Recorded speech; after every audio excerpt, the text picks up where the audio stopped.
let's jump right in. So today we're going to be talking about sleep. Can't sleep, can't function, reclaiming rest with executive function tools. And what we'll be going through today and what we'll be covering is really looking at why sleep matters more than you think, how executive functions relate to sleep, common sleep struggles and hidden barriers to sleep, and strategies that work.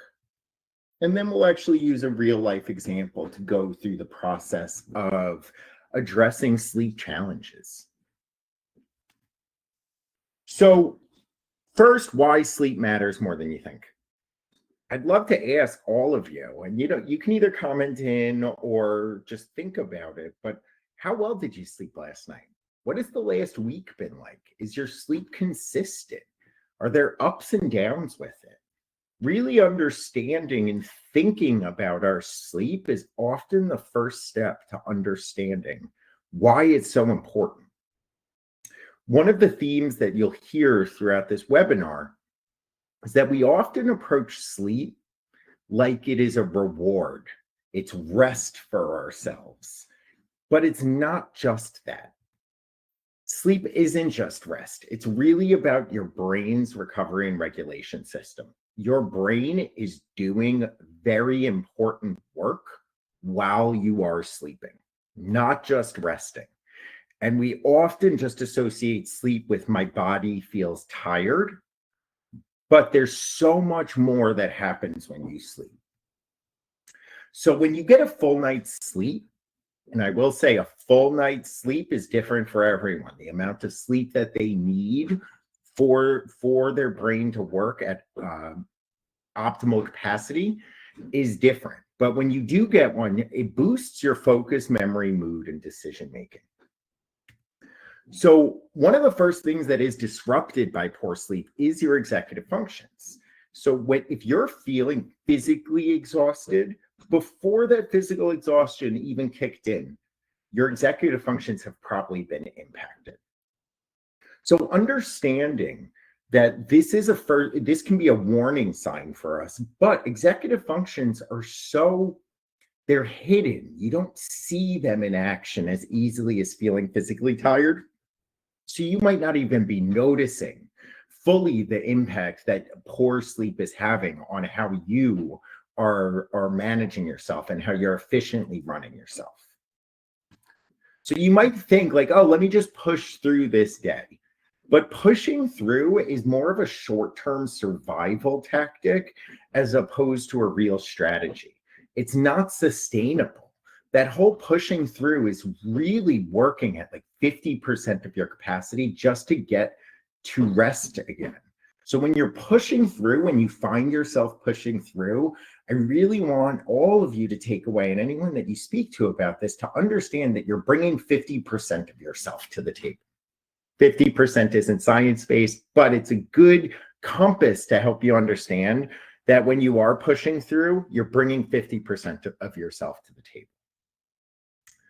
So what's really happening is that your brain is working at half capacity. And when it's working at less capacity, then it has to go through this process of reallocating its resources. So what's happening is you're starting to reallocate resources towards more basic survival functions as opposed to more growth-oriented functions that our brain can bring to the table. So really, in order to see this, we're going to be exploring this executive function connection. So let's see what they really are and how they connect to all of this. But first, I want to look at the holistic aspect of what our brains are spending its capacity on anyway. So when we say, oh, we're mentally exhausted, what is our brain doing? Where is it spending that energy? Where is it having to allocate resources? So some of the most basic functions that our brain is constantly doing is these automatic body functions. These are things like breathing, heart rate, digestion, temperature regulation. This is just always going on in the background. You're not thinking about it. It's a survival priority. But your brain is spending some of its capacity on maintaining these systems. They're non-negotiable and they always will get priority over everything else. You also have sensory processing and environmental interaction. So this is like interpreting your surroundings, listening, all of your senses, seeing things, filtering out noise. And this is a second level because this is really important for our safety. We need to be able to see threats or hear threats in the environment. So for our brain, this is another top priority. And so this can be impacted by fatigue, stress, or neurodivergence. And so I do like to throw this in because sometimes our brain needs to spend more effort on basic sensory processing depending on how our brains are working. You then also have routine actions and motor habits. So these are things that aren't just sensory processing or basic automatic body functions, but these are things that our brains have had a lot of practice doing and don't need to spend as much effort doing. So these are things like knowing how to walk. That's our brain telling us how to walk. Eating, brushing our teeth, casual conversation. They're low cognitive effort because they've already been learned, they've been mastered. And they are often done on autopilot. We're not putting a lot of conscious effort into doing these things. So I often like to think of myself when I'm really tired in the morning, I'm not putting in a lot of cognitive effort to go make my cup of coffee. I'm on autopilot. And so this is something else that our brain is spending some of its capacity on, our natural behaviors and habits that we're interacting with. Then we move more into a higher level of where our brain is consciously putting effort. And so this is with cognitive work and information processing. This might touch on things like reading, writing, composing emails, solving math problems. And these require focused attention. It's starting to tap into some of our executive functions like working memory, comprehension. And this is really starting to where we really start to see our brain allocating away from when we have sleep loss. So reading some high level piece of literature is not that important to our brain when we're tired because it takes more cognitive effort and it's not related to our safety and our survival. Then we get to even higher level executive functions and self-management. So things like planning, time management, impulse control, emotional regulation. This is kind of the glue that supports all these other tasks and all these other layers that we're doing. And so when we're tired, this becomes inefficient or shuts down. What's the point of planning my week when I can barely get through the day? That's almost what our brain is saying to ourselves. It's thinking about the efficiency of how to allocate the limited resources we have. And again, you're going to hear that when we have a lack of sleep or poor sleep, we're limiting the capacity of our brain. And so in this case, executive function and self-management is not at the top of the priority list for our brain just trying to get the rest it needs. And then we have higher order thinking and metacognition.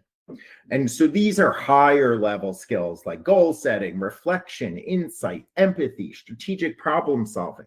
These are all energy intensive. They're not as accessible when we're under stress or fatigue.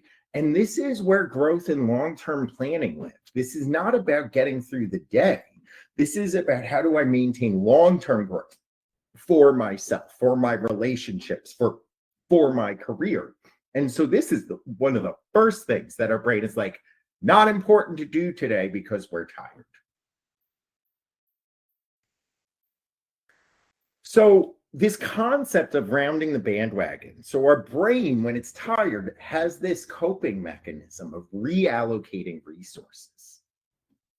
So what we're looking at, these are those same 6 categories that I had before, but now it's showing that towards the top of this list are the more survival functions, the important things to help us navigate to be safe and get through our day.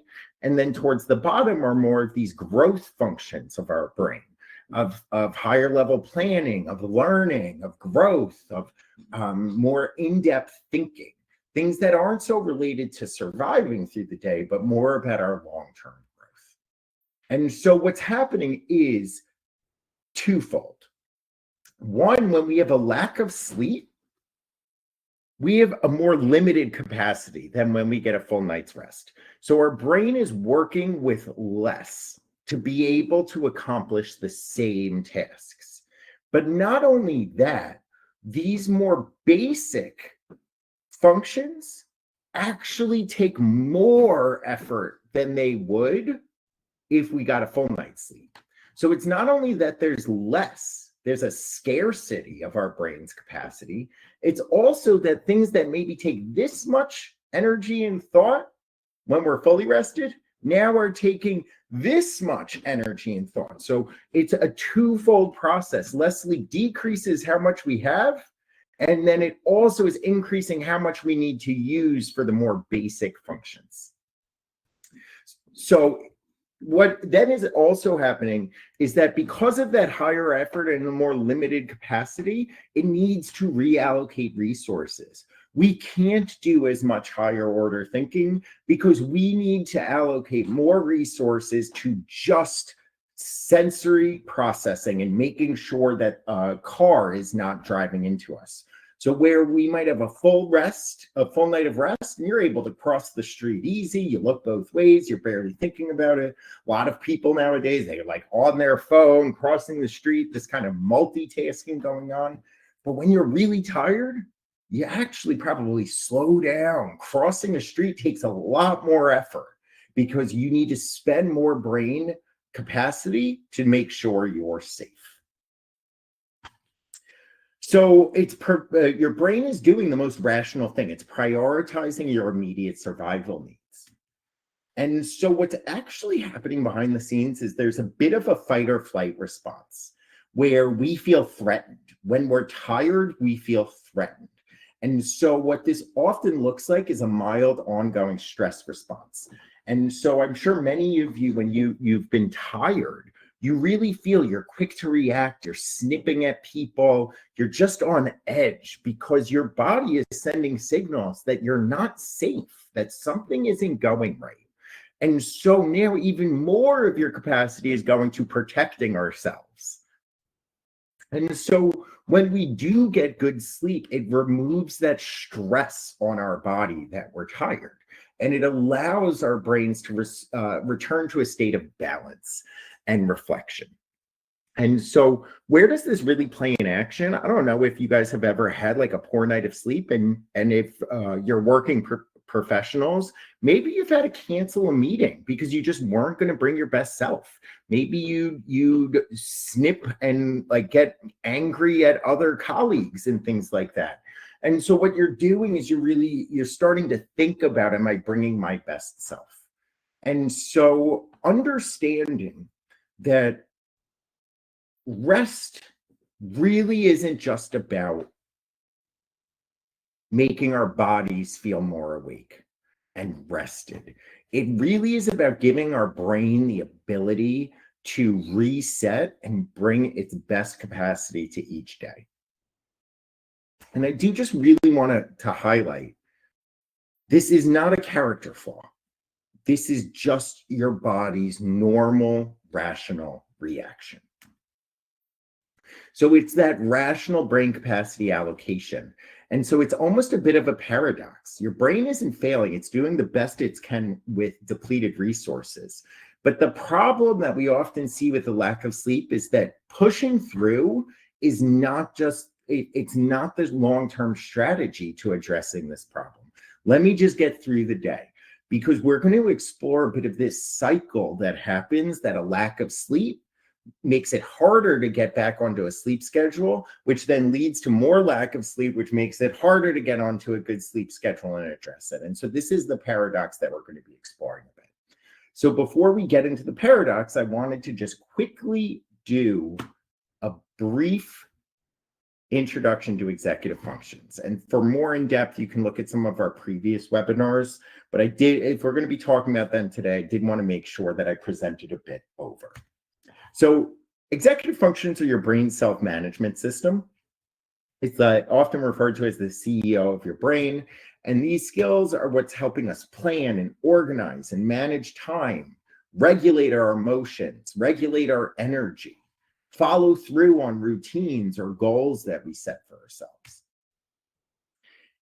But what's really important is executive functions has these goal-directed behaviors. They're the things that help us achieve goals. Improving sleep is not a one-night fix. Improving your sleep routines and sleep habits is a long-term behavioral goal that requires ongoing problem solving and task setting. So this is where the paradox comes in. Sleep decreases our executive functions or lack of sleep decreases our executive functions. And then when a decrease of executive functions, it's limiting our ability to make the long-term behavioral goal stick. So how do we break this cycle? And it's often, and I really want to just share over here, this is not just a willpower thing. So if you don't have good sleep, or there's someone that you know that just can't get a good sleep rhythm and a good sleep routine, it's not willpower. It's not lack of wanting. It is often a lack of these executive function skills to actually help address the long-term goal of getting more sleep and having a more healthy sleep routine. Okay, so let's dive into this sleep executive function connection. So they are deeply connected. It's a core loop of what we're talking about today. So poor sleep weakens your executive functions. Weak executive functions make it harder to improve your sleep. And this cycle can persist and keep going on. And the only way to break this cycle is by increasing our awareness, developing structure for us to follow through with, and being strategic about how we implement this structure and follow through. And so a lack of sleep decreases our executive function capacity, which then leads to worsening sleep habits, which then leads to more lack of sleep. And then we're in this perpetual loop. So let's just do a brief overview of what's happening in your brain during sleep to really dive into why this is so important. Sleep is not passive. Your brain is hard at work. It's just doing different types of work than when you're awake. Each stage of sleep supports different brain functions. And this is really important when you're thinking about, oh, I'll just get a couple of power naps in, because that's not allowing you to go through all of the sleep stages. So what your brain is doing is high level, it's clearing out mental clutter, it's processing emotions, and it's locking in learning. High level, that's a lot of the background work it's doing. And so we do have, and we'll dive into each of these, but there is deep sleep and REM sleep, and they're especially important for executive functions. So in stage 1, in light sleep, and by the way, just a reminder, if anyone has any questions, please submit them. Happy to answer them. So within light sleep, your body is beginning to relax. It's disengaging from the environment. This is that moment when you feel like you're falling and you're like, whoa, what happened? That's stage 1 light sleep. All your brain is really doing is prepping itself for deeper sleep. It's getting the wheels in motion to move forward. It's really a transition phase into sleep. And what it's slowly starting to do is lead you into stage 2 of light sleep. And what happens is if you look at brain scans, it's starting to show a burst of activity. It's a bit counterintuitive, but this is still a preparatory phase where your heart rate begins to slow, your temperature drops, and your senses are starting to really shut down. And what this is doing is this is starting to help with memory prep and maintaining attention in your next day. This is where we're starting to filter these things out, just fine-tuning and dusting off the systems. And then we move into the bulk of where our sleep goes, which is stage 3, deep sleep, otherwise known as slow wave sleep. Now, this is what is often viewed as like the most restorative stage. Your brain is actively at work. It's clearing out waste, it's storing facts, and it's resetting your attention networks. And this is where a lot of the rebuilding of focus, your memory, your executive stamina, this is recharging a lot of these core executive functions. Then we move into REM sleep and your dream stage. And so your brain is highly active at this point. And what it's doing is processing emotions and making creative connections. And so you do have muscle paralysis, which prevents you from acting out your dreams. But what this stage is really doing is it's help boosting your emotional regulation because your brain is having time to process emotions and feelings. It's allowing for some boost to your creativity and insight. This has impacts on things like cognitive flexibility, and other higher level executive function skills here. And I do just want to briefly highlight, you go through, I think it's about 3 of these phases through a typical night of sleep. It's not this is all like each happens once through a night of sleep. And so even though I think the typical length is around an hour and a half to 2 hours to go through all of the stages, and then you go again. And so again, this isn't, let me just get 2 hours here and 2 hours there. Really having unburdened, continuous sleep allows your brain to get all of what it needs in clearing things out. So looking at that deep sleep, just to highlight again this connections over to the executive functions, deep sleep is impacting our focus, memory, and follow through. And then REM sleep is helping with creativity, emotional regulation, and adaptability and other aspects there. So now, without enough deep and REM sleep, 2 things happen to your brain.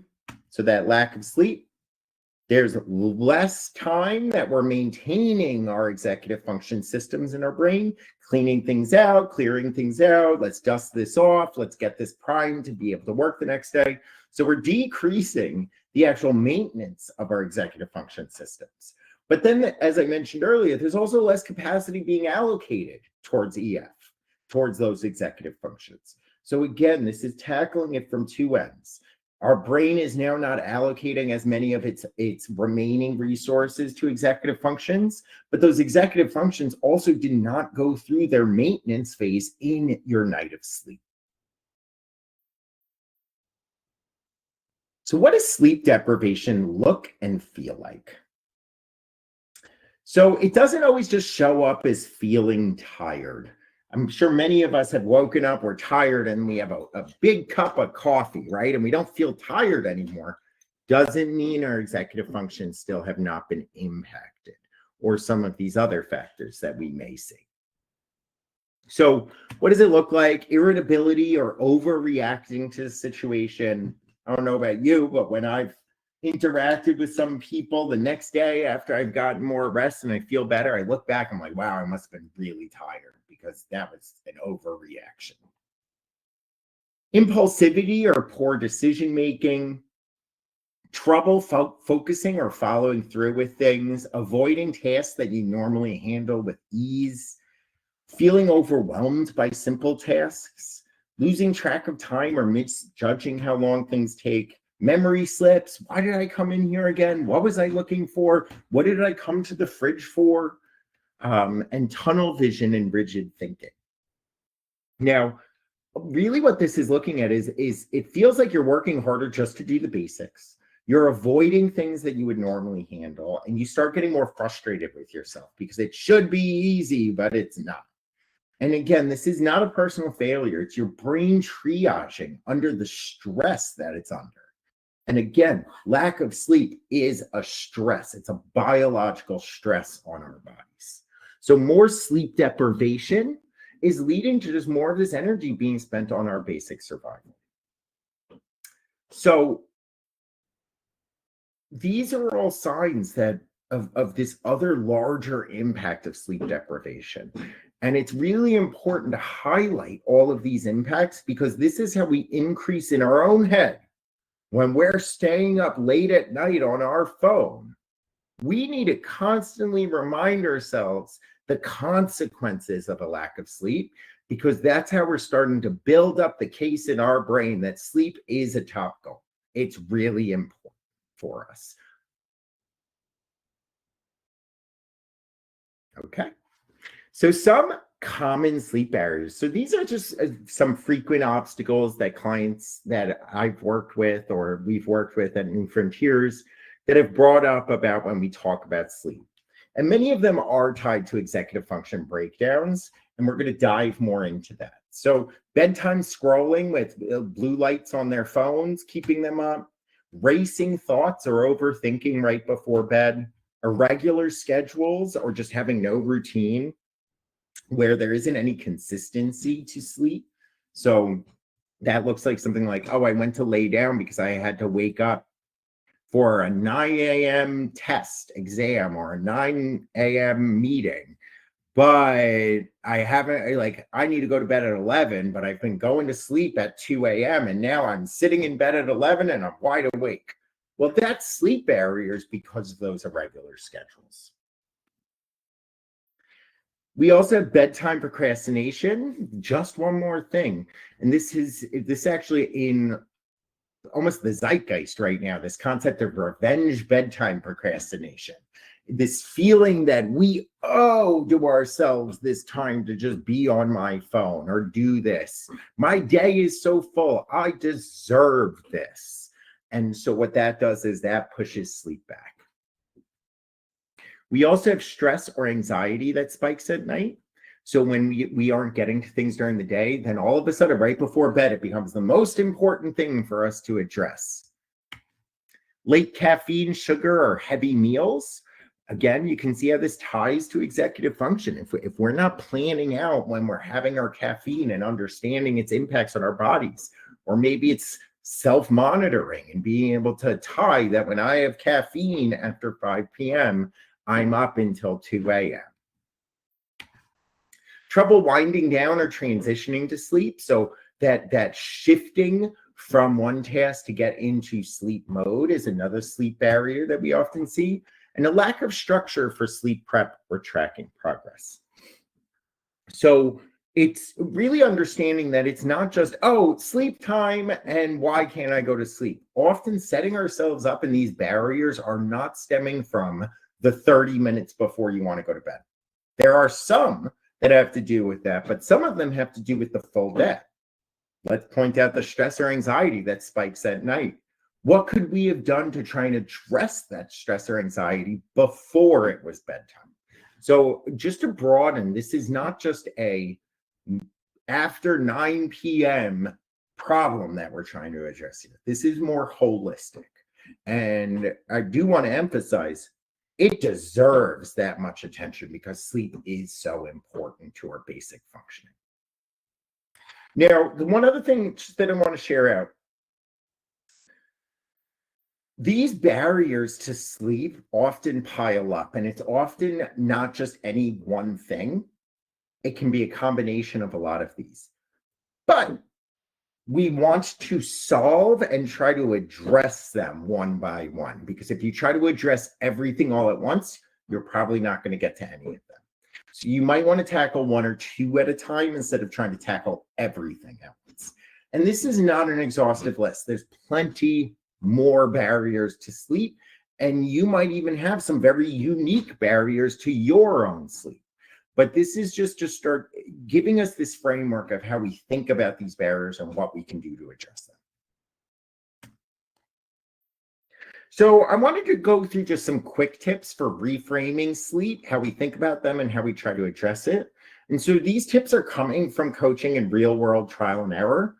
And so just to reemphasize the point, it's not often that people don't want to sleep. It's that their nighttime brains are getting pulled into these loops that are overriding their goals. So while they may have a goal to get full nights of rest and be the most productive self, there is a short-term decision-making process that happens that they almost forget about their goal and they shift gears to something else. And so I just really need to emphasize that anyone that does stay up late, guilting about the fact that they don't want it, they don't see the importance, is not the way to go. No one likes to feel tired. And most people, when they stay up, and I take this from my coaching, when I've spoken with clients that have stayed up until 3 a.m., very few the next day say it was a good decision. And then they go into these shame spirals of why didn't I do this and all of this emotional stuff. And that does not help. So it's always good to say, like, just reiterating, do you see the value of sleep? and believe them if they say yes, or believe yourself. Don't doubt yourself that you want it. But we need to see that wanting sleep is not enough. We need strategies and systems to actually help us get the sleep that we do feel like we need. So let's go through a couple of just quick high-level tips. Big thing is reduce decision making at night. So set your bedtime routine in advance. Don't leave space for debate. The later it gets, the worse your decision making becomes. So the more tired we are and the more we need sleep, the more our brains might make irrational choices. So let's decrease the choices that we're making. So like one big thing that had a huge impact for me and my partners going to bed was no TV in the bedroom anymore. We removed that option. When we decide to go to bed, we do still have our phones, which is not helpful, but there isn't this choice of let's just watch TV while we go to sleep. So you want to remove these decisions that we're making. It's not if well, I can do this, I can do this, I can do this. Make your bedtime routines, which we'll talk more about, with no decisions in them. Set them in advance and leave no room for negotiation on them, because you're probably going to make the wrong decision in the last minute. You're going to seek instant gratification or things like that. There's also a just 5 more minutes, and this is a trap that we set for ourselves. So avoid these open-ended phone times. That tiny scroll window is where rational thinking goes to die. So just 5 more minutes. Let me just look on Twitter quick. Let me just go onto Reddit. I'll just look at a couple. This happened to me last night. Let me just look at Reddit. Hour and 45 minutes passed. I was in bed, 9:30, 10 o'clock maybe, didn't get to sleep till 11:45. And so that just 5 more minutes really is a trap. And when we're really trying to honor our sleep and get the sleep, no, we're setting ourselves up for a trap. And so one of the things there is tagging on to the first quick tip, shouldn't be a decision that I left. Get into bed, plug your phone in, and then that goes onto the coffee table, and then you go to sleep. There's also this mindset, but everyone else can. And this is really important. Even if they could, and I do believe other people can't just be on their phones all night in their bed and get a good night's sleep and all of these other things. But even if they could, it's not about others. It's about ourselves and our goals. So your sleep needs are real. And so when you are using these comparisons, it's disconnecting you from your goal, and it's actually excuse making for our irrational part of our brain. And so that's why I said earlier, everyone needs different amounts of sleep. So if someone only needs 6 hours of sleep to be fully rested and good, and you need 10 hours of sleep, does it help to say someone else can be on their phone in bed? Well, no, because your needs are different. And so when we start looking at what others are doing, it's removing us from actually pursuing our goals, and it's actually relinquishing our sleep and our responsibility to ourselves to give us good sleep by leaning on this excuse of what others are doing. And also, you don't know exactly what other people are going through. You don't know their lived experiences because it's not you. Anchor your goal, not the excuse. So it needs to be continually reminding ourselves of what that better sleep gets us. That clearer thinking, steadier emotions, less frustration. We're going to talk more about this specifically when we get to talking about self-monitoring. There's also avoiding those late night logic loops. You're not going to solve your life at midnight. It's just not going to happen. It's not productive. And so if there is these existential crises happening at night, we need to say to ourselves, this is just a waste of time. I would almost recommend that if you're going into that, get out of bed, because that's not doing bed. That's not doing sleep. What you're doing is something that you probably should have done earlier in the day.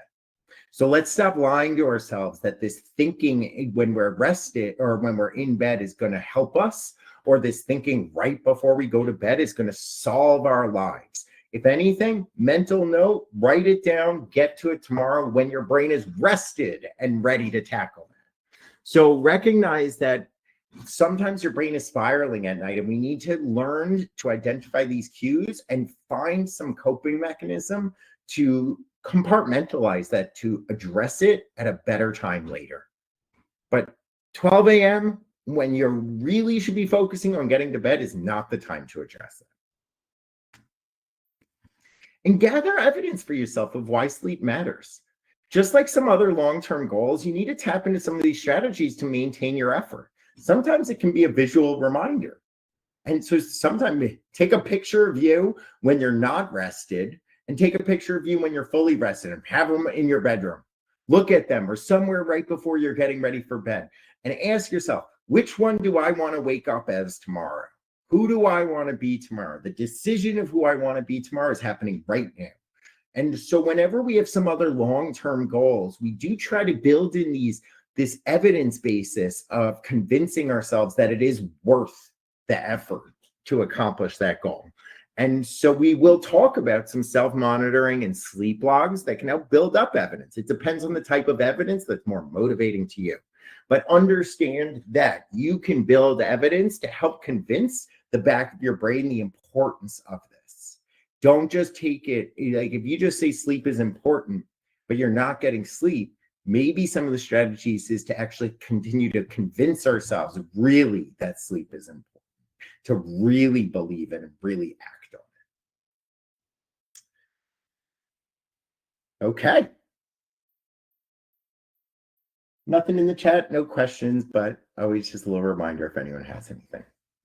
So when using executive function strategies to protect sleep, we're going to go through a bunch of different executive function skills. They're not going to be super specific because they do need to be tailored to your unique experience. But I did really want to start showing how these can be useful tools to help us in reclaiming our rest.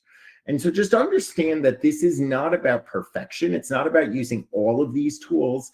It's about using the right tool for the right challenge. So, for example, with planning, really building and maintaining a consistent sleep and wind down routine. What does that look like? How long do I need? When should I start it? And that aspect of planning. This could also tie into thinking about what is leading you to being up late. Are there things that are happening? Are you starting dinner? Like maybe you're responsible for cooking dinner for your family, and if you're not getting to dinner until 8:30, then that's pushing everything else back, and then you're not getting to sleep. So planning can have this aspect of understanding that is time just slipping away and then we're pushing everything back further. And so building out a plan can help address certain aspects of protecting our sleep. And that ties directly into some aspects of time management.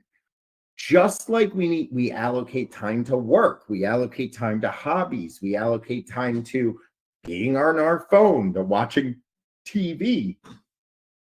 Are we prioritizing the time for sleep? Is that part of the equation? And I've actually, with some clients that have struggled with this, I've actually made a pie chart with them of where their time is going each day. My favorite is they almost always leave out sleep. It's this how much time I want to play video games. I want to talk with friends. I need to do schoolwork. I'm in class. I'm at work throughout the day. They will map out everything that they're doing in their waking hours. And then I say, well, that doesn't add up to 24 hours. And then they're like, oh, sleep. It's like it's an afterthought when it's really one of the most important things of where our time is going. And it's actually supposed to be close to 33% of our time. 1/3 of our entire lives is close to sleep, but we often do not think about it as a top priority when we're thinking about how we manage our time. Inhibitory controls. And so this is like that resisting late night scrolling or just one more thing. Now, I do like to say it's not as easy as just resist, especially if you have a diagnosis like ADHD or some other diagnoses that may impact like autism spectrum disorders and a variety of learning differences can impact that. It's not just resistant, But what I like to say is set ourselves up for success. So we will talk about like a routine, a bedtime routine. So one of the things could be when we're moving to bed, if we find that we slip into our phone and we're doing late night scrolling, it's not just resist. Maybe it is putting your phone in the drawer. There might be an action to decrease the temptations instead of just resist the temptations. There's also this cognitive task shifting. So transitioning mentally from work and stress to rest mode. So what does that actually look like? How do I shift to sleep? And so you might dive into some strategies of what am I shifting from? What are these tasks that I'm shifting from?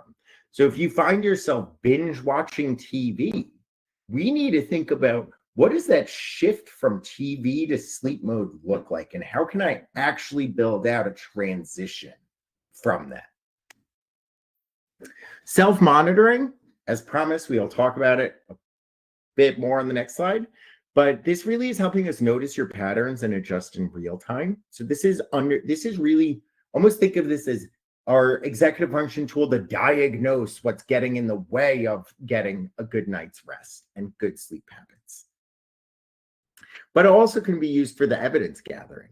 When I get 8 hours of sleep, the next day I feel great. When I get 4 hours of sleep, I hate myself the next day.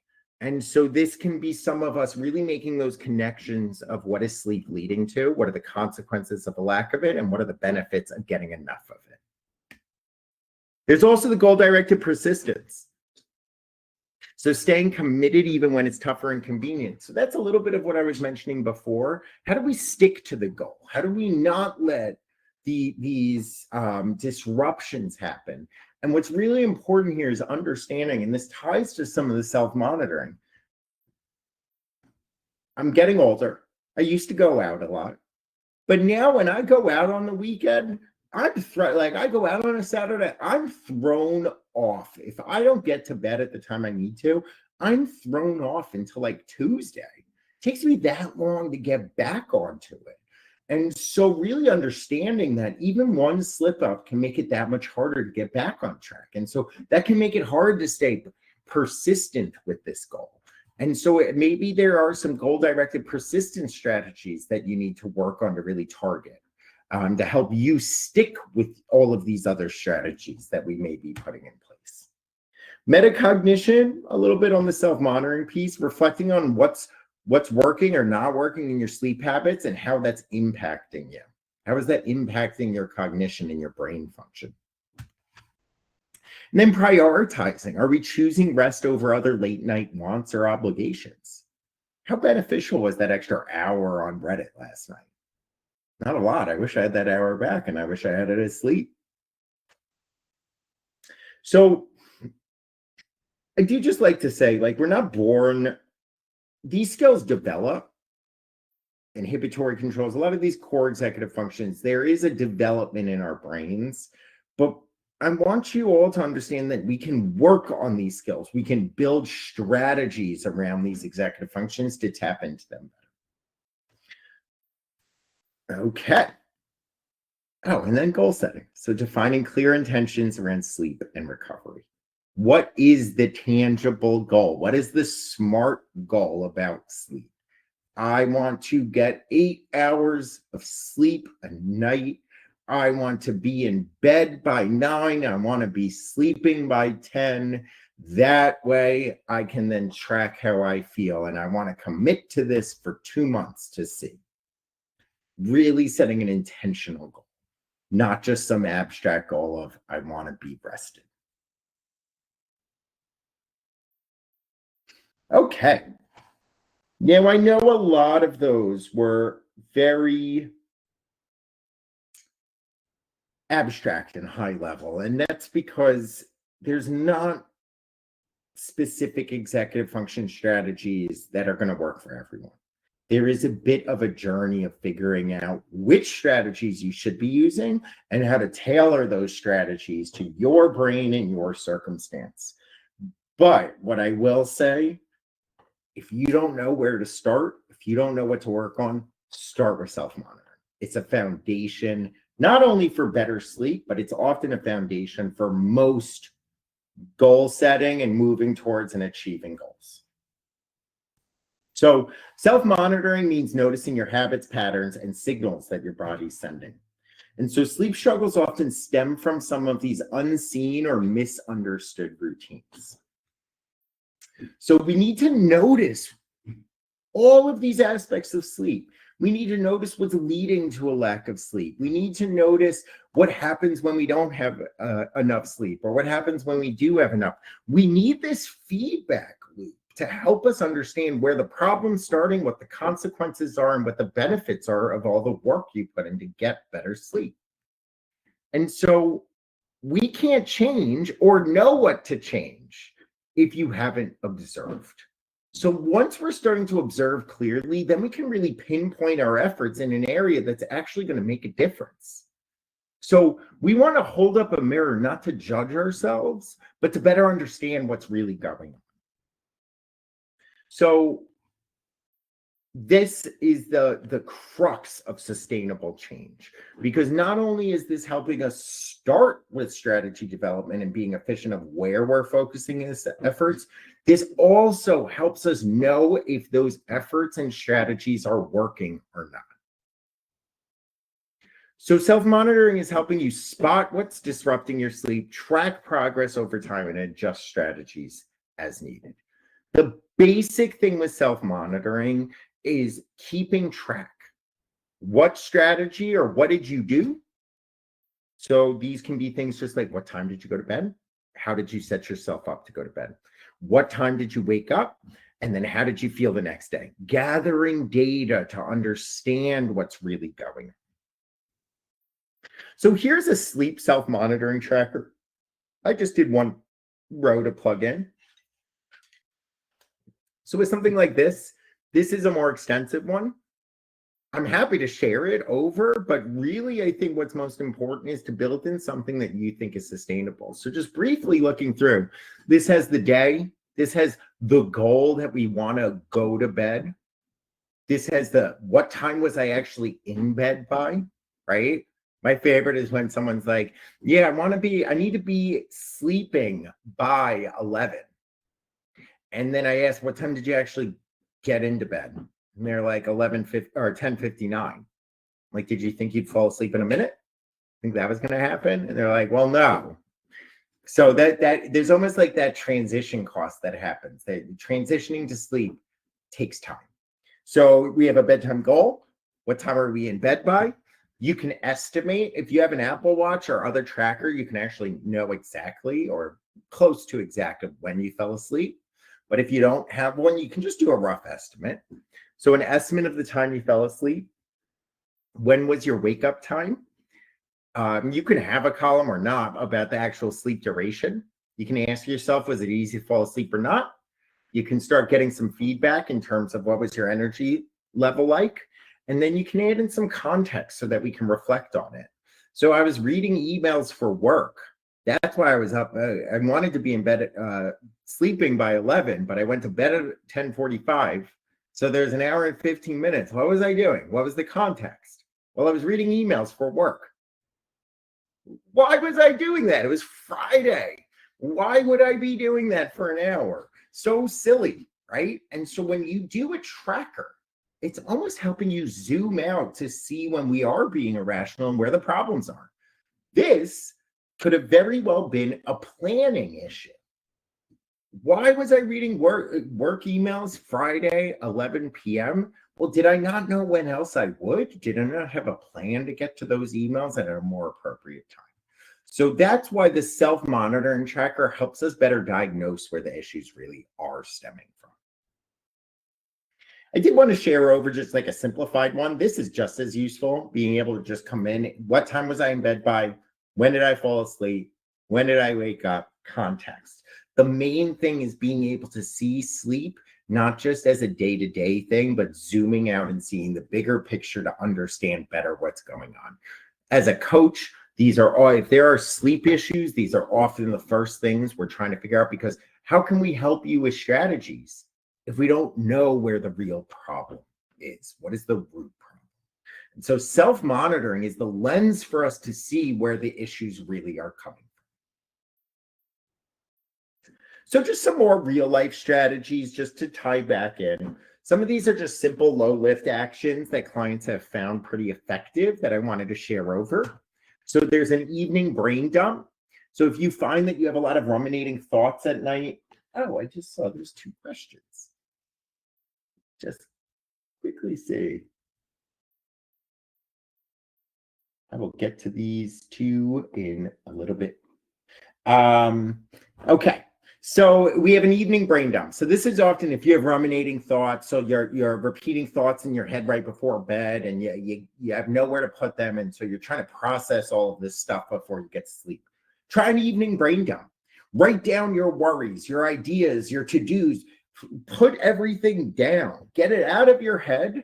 And often the lie that our brain tells ourselves is this aspect of, if you don't think about this now, you're never going to get to it. So by having an evening brain dump, you're challenging your brain of, no, I will get to it, just not right now. And so some people have even found it beneficial to have a little pad next to bed so that when they find themselves in these cycles, I'm just going to add it to my list. And then that at least feels like there's a next step on it and you're not relinquishing responsibility. So this really is starting to help support self-monitoring and emotional regulation here. We also can have micro bedtime routines. So this is really setting, like, what are 2 to 3 calming steps that you can do? So like, what is it? Brush your teeth, stretch, and then dim the lights. And so what you're doing is you're starting to, it's like once you get started rolling, then it's easier to continue. But you're starting to signal to your brain like, hey, it's sleep time. Let's slowly ease into this. This really helps with a lot of initiating sleep, planning your sleep, but also shifting from another task because you're starting your routines. Screen limits. So using a tech-free buffer. So having 30 minutes before sleep to reduce stimulation can help out with inhibitory controls and goal-directed persistence. Understanding that a lot of the way our phones and apps are all set up is to tap into our dopamine reward system. And so as long as you're on that, your brain's like, ooh, dopamine, dopamine, dopamine, dopamine. And dopamine coming is not rest time. That is not sleep time. And so if you're creating this kind of at least 30 minutes, you're decreasing that kind of addiction to dopamine and you're turning it elsewhere, making it easier to transition to sleep. Anchor your wake up time. So if this is a really important goal, I don't want to hear, well, I like to sleep in on the weekends and things like that. Keep your wake up time consistent, because what ends up happening is if you are waking up later, then you're not as tired when you do need to be going to bed, and then you don't make this up. And so it messes up your internal clock. So keep your wake up time consistent. Even if you stay up later, wake up. And I know that sounds counterintuitive of, oh, well, then now they're not going to be rested. But that is a very short-term outlook. It is better for your long-term sleep hygiene to wake up and be tired that day than to sleep in. I'd rather you be tired on a Saturday when you don't have to do as much than when you may need to bring your best self on a Monday. And then catch thinking traps. So notice patterns like catastrophizing. What if tomorrow's a disaster? And try to reframe them a bit. And a great thing could be, tomorrow will definitely be a disaster if I'm exhausted. So why don't I wake up? Why don't I try to wake up a little bit earlier by going to bed right now so that I bring my 100% self to tomorrow? And then that does tap into some other coping mechanisms of dealing with ruminating thoughts. And there's different strategies within that of how can we off ramp from catastrophizing to productive thinking. So I'm not going to go through all of these now. I want to be a little mindful of time, but all of those that I shared before earlier of these kind of barriers to sleep, I did just want to show that there can be an actionable strategy tied to them and what are the executive functions involved. So like with bedtime scrolling, you can set a phone curfew and then remind yourself of sleep's value. Racing thoughts or overthinking, you can use that brain dump or a thought journal. Irregular chaotic schedules, using that anchoring to have consistent wake and sleep windows, even on weekends. The just one more thing can be that shutdown time. And then schedule unfinished tasks for the next day. Let me throw this onto my calendar. Stress or nighttime anxiety, that's where you can look. If you're really finding severe anxiety, maybe a mindfulness, maybe some meditation before bed is something that's going to support you. Maybe some music is going to help you. Journaling can help there. Some trouble winding down mentally, using that wind down routine to help really ease that transition from doing to resting. Lack of progress tracking, so logging your sleep to reinforce the wins and see the benefits coming. And then competing goals or FOMO, and just stop it and maybe ask yourself, will this matter tomorrow more than sleep well? And when you ask yourself, maybe write down the answer and then ask yourself that question again the next day. Was it more important? Okay. So here's just a quick sample wind down routine. So 30 minutes before bed, you can begin the transition. Dim your lights, turn off bright overheads, put devices on the do not disturb mode. Or even better, if you have a phone that can set up one of those routines at a certain time, have it automatically transition to wind down mode. You can play calming music in the background or ambient sounds. Then 25 minutes before bed, maybe some light journaling or a brain dump. Write down what went well today, what's on your mind. You can maybe make a tomorrow's top 1 to 2 priorities list. 15 to 20 minutes before bed, some gentle body cues. I'm going to do some light stretching or maybe some breathing. I'll wash my face, brush my teeth, change into whatever I'm going to sleep in. Maybe sip some warm tea. No caffeine though. Some water. I have a horrible routine of having milk, which I love, but that's part of my routine. It works for me. 10 minutes before bed, calm your mind a bit. Read a physical book, non-stimulating, nothing too intense. Or you can listen to some short guided meditations or a sleep story. Don't try not to use screens or bright lights.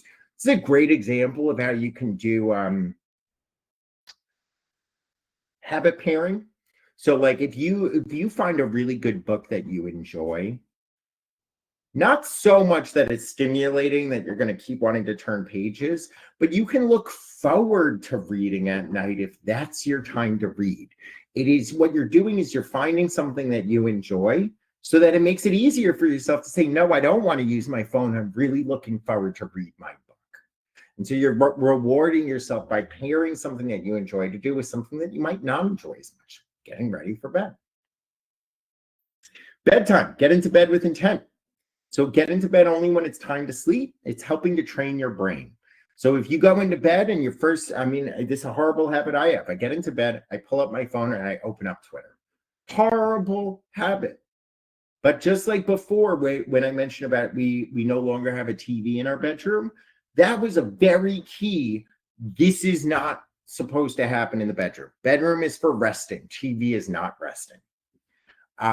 Take a few deep breaths, gently focus on relaxing each part of your body. This is where you can use some mindfulness.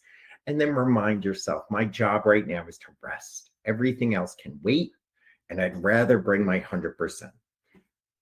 Tailor this. Maybe yours is an hour. Maybe yours is an hour and a half. Maybe you don't like to read physical books. Maybe whatever it might be. But setting a clear wind down routine with intention is often a great first starting place for us really being having an impact on our sleep routines. So I'm just going to briefly, I'll go through this just to, I see a hand raised. If you don't mind typing into the chat for now or the Q&A, and I will get to that. So I did just want to go through this brief case of Melissa, 25-year-old graduate student, juggling classes, research deadlines, part-time work. She was very capable and driven, but she felt like she was constantly running on fumes. And every night she followed the same pattern: stay up too late, scrolling, try to fall asleep with racing thoughts, then wake up groggy and behind before the day even began. And really, a lot of this, she didn't even realize about herself of what it was leading to, of what was leading to her lack of sleep. And what she brought was, I know I need sleep, but I never actually follow through. There's often actually a lot more guilt involved with this. Why don't I just get myself sleep? Why do I do this to myself? Guilt and shame. And so, really, where this started was with phase one, exhausted and stuck. And so, Melissa was staying up late, doom scrolling, and was tired all day. And so, what we started with was logging the sleep patterns and energy. And the result of this was realizing that no routines and screens were constant. There was no sleep routine. Screens were constant. And so we were focusing on self-monitoring to help Melissa really see where the root of the problem was, at least this initial part of it. And then we started moving into starting to address some of the overthinking that was happening. So we added in some nightly brain dumps to help offload that stress, but this didn't work at first. It just felt like one more task. It was like, I barely have enough time to sleep. Why am I going to write out all of this stuff? And so what we did is we adjusted this a little bit. Let's switch this to a 3-line prompt. Just say to yourself, even on a voice note, whatever this might look like, what happened today? What am I thinking? And how can we let it go? And this was helping lean into some of this metacognition and planning. Within phase 3, the phone curfew fails. And so we tried a no phone after 10 p.m. rule. And it just didn't work. She kept breaking it just for a second, just 1 second, just one message came through. And so then there was this adjustment. Let's charge the phone in the kitchen. And we did a post-phone ritual. So great, now that you charge the phone in the kitchen, you got an alarm clock to wake up. You don't need the phone as the alarm. And why don't we do tea and music as part of our nighttime ritual? And so then these were starting to work, but there was still some of the sleeping in on weekends and is throwing off the weeknights. And it had Melissa feeling like all of this effort wasn't worth it. And so we started anchoring the wake up time at 7:30 over the weekend. And so we set alarms and we had accountability texting between me and a coach, or between Melissa and a coach. For you, if you aren't receiving coaching with us, this can be a friend that you do this with to help you stay accountable. And then this started moving into, well, everyone else gets to stay up late. My friends are texting, my colleagues are texting, and I'm not. And so what we did is reframe the goal. So what do you want? And Melissa went back to that desire of, I want to think clearly and feel in control. And so what we started doing is really building in this when I sleep well I reflection to bring that goal constantly front and center. And then we slowly were able, sorry, that text is small there, but we were slowly able to really get to this current routine of having a 20-minute wind down, using a brain dump, and then starting to read a book and having lights out by 11, up at 7:30. So is it perfect? No. Are there bumps in the road? Yes. But we kept the goal in sight to keep making these adjustments to figure out what worked for Melissa. And so, final thoughts. Just these key takeaways of sleep support strategy. So our rested brains have better focus, planning, and emotional control. Strategy protects sleep. And so the executive function skills help you follow through on these healthy habits, even when the motivation dips. And then one simple thing to try tonight. Do a 3-minute brain dump before bed. Write down your worries, reminders, thoughts.